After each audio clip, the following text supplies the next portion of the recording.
now I'm going to break up Islam um, into talking about the Prophet Muhammad and the creation of the coming of Islam, and then we'll cover the Umayyads and Abbasids, along with Sunnis and Shiites and so forth. So, um, all right. So, what is the context in which Muhammad is coming, or what's the status of Arabs? He's an Arab um, from an area which is now Saudi Arabia, but it was not Saudi Arabia then. It was, and we see here, excuse me, this is the pre-Islamic Arabian kingdoms.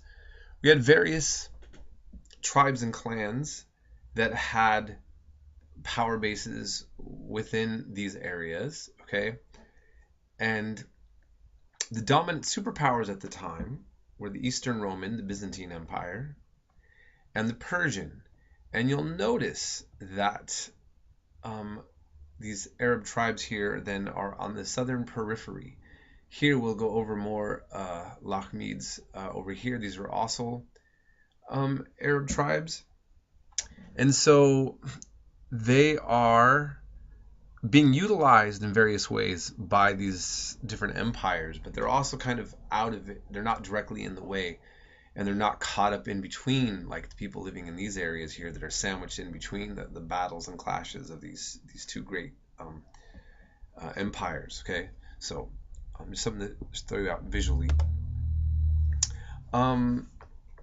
There was a use. The camels were considered ships of the desert, and it enabled tremendous help of trade because no one could live through the desert, and but they were a way to cut through long stretches of geography with an animal that could survive and bring humans in large shipments across the desert.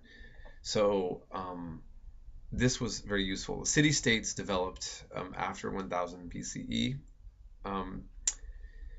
That's in the northern part. In the southern parts, by 400 BCE, they created trade in two directions: ships using Mediterranean, and north using the camel trade. And then the south is eventually going to collapse and become engulfed by and took over by the Ptolemaic Empire, as we remember. Okay, so now we think of Arabs as being mainly Muslim, and if people have an education, they know that many Arabs are also Christian.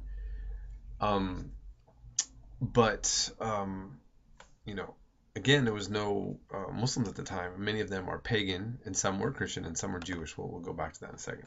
So, Christian Arab states that existed. Both the Persian and the Byzantine empires made alliances with small, semi-independent Arab principalities, and they were buffer states to protect them from Bedouin attacks. So these were the more like urbanized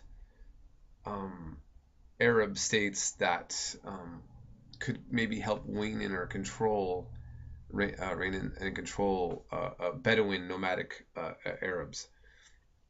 Now the Ghassanids are Banu Ghassan.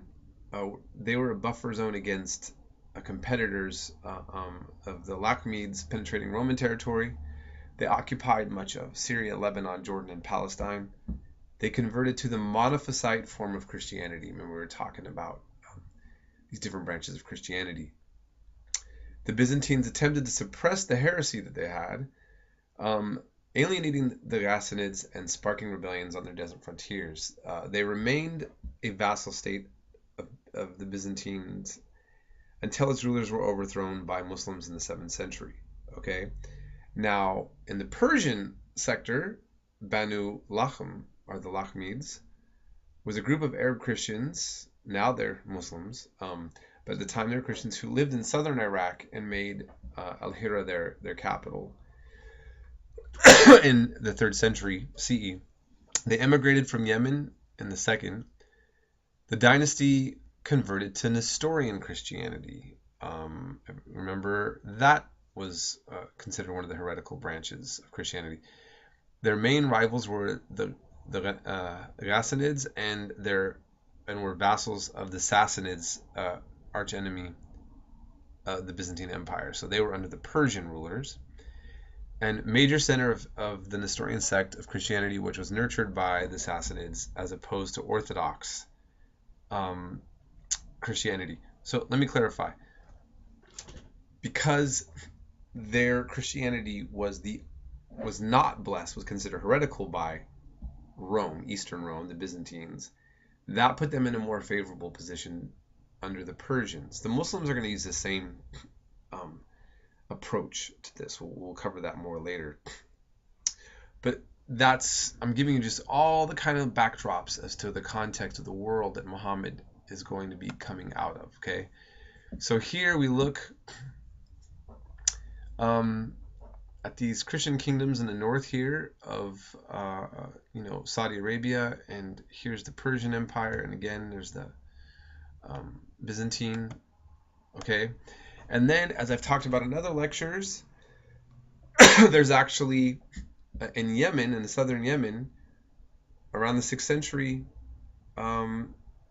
we have a Himyarite dynasty that are known to have converted to Judaism, and were actually stopped on their tracks by an Ethiopian Christian.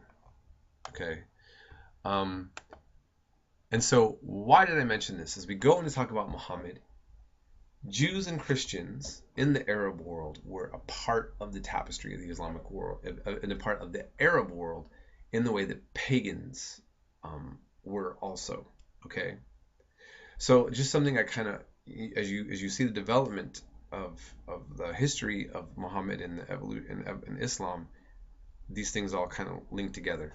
Now, Muhammad is an Arabic word. It means blessed one or praised. Traditionally, Muslims do not depict him. There's no pictures you find depicting the Prophet Muhammad. You'll see often a religious Muslim, just to clarify, to give you a little side information, this says Salah alayhi wa salam, peace and blessings upon him, the Prophet. So a religious Muslim often, most of the time, won't just say Muhammad. They're going to say Muhammad, peace and blessings be upon him, and then go on with the discussion. Or they say in the Arabic, Salah alayhi wa salam, and then they have PBH sometimes written next to him. So you'll know if you're getting something written by a secular author or a religious pamphlet. You'll never see his name just alone. There's something there to complement it, to distinguish him as a prophet as opposed to any other Muhammad. Okay, just side note. Okay, he was born in 570 CE. So let's go back to this really quick. I wanted to show you. So here, look, this is just several decades before that this is happening.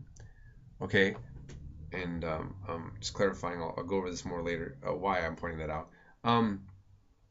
He's orphaned at a young age under the care of his uncle Abu Talib, and he was from the Banu Hashim clan of the Quraysh tribe of Mecca, or Makkah.